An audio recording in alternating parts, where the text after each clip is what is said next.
J'ai trop entendu ces dernières semaines des annonces de victoires prématurées et d'alternance. Je crois que les électeurs ont voulu dire qu'ils étaient attachés aux politiques conduites par le département de Meurthe-et-Moselle, à la majorité départementale. Et c'est pour moi aussi un signe d'encouragement et aussi le signe que Valérie Boserlec a réussi, et j'en suis très heureux, à rassembler autour d'elle très largement. Elle a fait le choix de l'unité au premier tour. Cet appel a été entendu par les électeurs. Eh bien écoutez, je crois qu'on a défié tous les pronostics, puisque la gauche arrive quand même bien en tête. Elle conforte effectivement sa présence en Meurthe-et-Moselle. Donc ça, c'est plutôt une bonne chose. Je l'expliquerai à la fois par le travail que nous avons mené depuis toutes ces années, le bilan de ces 6 dernières années qui est bon. Et je crois que les Meurthe-et-Mosellanes et les Meurthe-et-Mosellans s'y retrouvent à travers la façon dont nous avons porté, la façon dont nous avons travaillé sur nos politiques publiques. Nous avons travaillé avec les habitants, nous avons travaillé pour les habitants. Maintenant, c'est vrai que le sourire est teinté, il est teinté par le poids de l'abstention, on ne peut pas s'en satisfaire et en tant que femme politique, je ne peux pas m'en satisfaire et donc nous allons faire en sorte, toutes et tous, de à la fois conforter notre place au deuxième rang, enfin au deuxième tour, mais aussi, et je dirais surtout, lutter contre l'abstentionnisme. Avec Sylvie Crinchant-Duval qui est à mes côtés, on est très satisfait du score, 60% dans une triangulaire. Et donc on remercie celles et ceux qui nous ont accordé leur confiance. Encore une fois, on ne les a pas usés. Bon, à un moment donné, il faudra passer peut-être un jour les relais. Mais là, on n'est pas heureux dans le sens où il y a beaucoup d'abstention. On les remercie. Mais celles et ceux qui sont abstenus doivent être aussi écoutés. C'est-à-dire que je ne parle pas de ceux qui s'abstiennent tout le temps, de ceux qui ne veulent plus voter alors qu'il y a quand même des enjeux, bon on respecte, hein, c'est un choix, mais n'oubliez jamais que celui qui est inscrit par définition, il est en capacité de voter, donc s'il ne vote pas, c'est qu'il n'est pas content. C'est pas pour ça qu'il a été à la pêche ou qu'il a été s'amuser. Alors évidemment, certains sont venus, moi j'ai vu des gens qui sont âgés de 101 ans qui sont venus voter.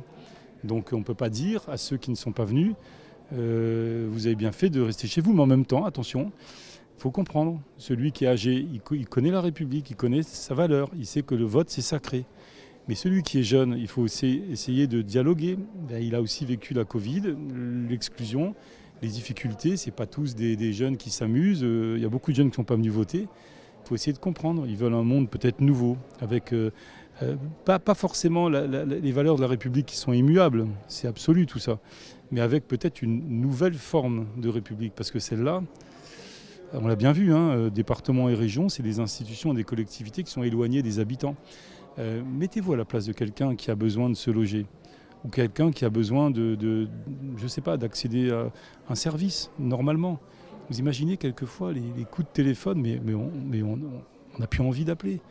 Et on veut joindre un service. Alors, je rends hommage aux services publics et aux fonctionnaires. Mais il faut qu'on comprenne aussi que c'est des grosses machines.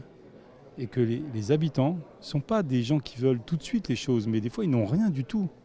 Donc le but, ce n'est pas d'opposer les uns aux autres, c'est de créer un lien de confiance et de proximité. Et là, il y a des choses à refaire. Peut-être des deux côtés, mais en tout cas, il y a des choses à refaire. Et là, c'est vraiment le vieux monde, très sincèrement. Vous avez des cantons qui font 90 villages. Non mais comment voulez-vous être proche des villageois ? Les gens veulent nous voir dans leur vie quotidienne, le monde d'un quartier, le monde du quart d'heure, le monde, voilà. Donc nous, on a le devoir de les écouter et de les accompagner. C'est pas de l'assistanat avec on ne fait pas de marchandisation du service public ou des collectivités, départements ou mairies.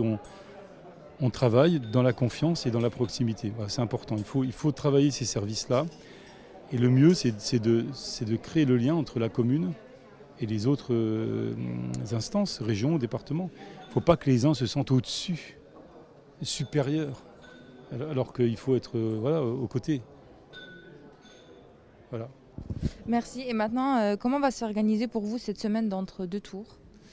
Alors, normalement, c'est-à-dire en continuant à être présent avec nos moyens, en demandant aux électrices, aux électeurs qui ne sont pas venus voter de le faire, mais pas en faisant de la mendicité. Hein. Vous savez, les gens, ils se disent, attendez, nous on galère, nous.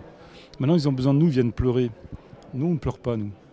Nous, on a un pacte avec eux, moral, éthique. On peut leur dire qu'on comprend. On ne vient pas pleurer, on a fait 60%. On risque d'être élu, il paraît. Mais on ne se sent pas au-dessus parce qu'on a fait 60%. Il faut comprendre. Il faut comprendre ce qui s'est passé. Et donc, on va se battre normalement, dans le quotidien, dans la proximité. Pas dans un match de ping-pong entre les citoyens et puis leurs élus, mais dans la confiance.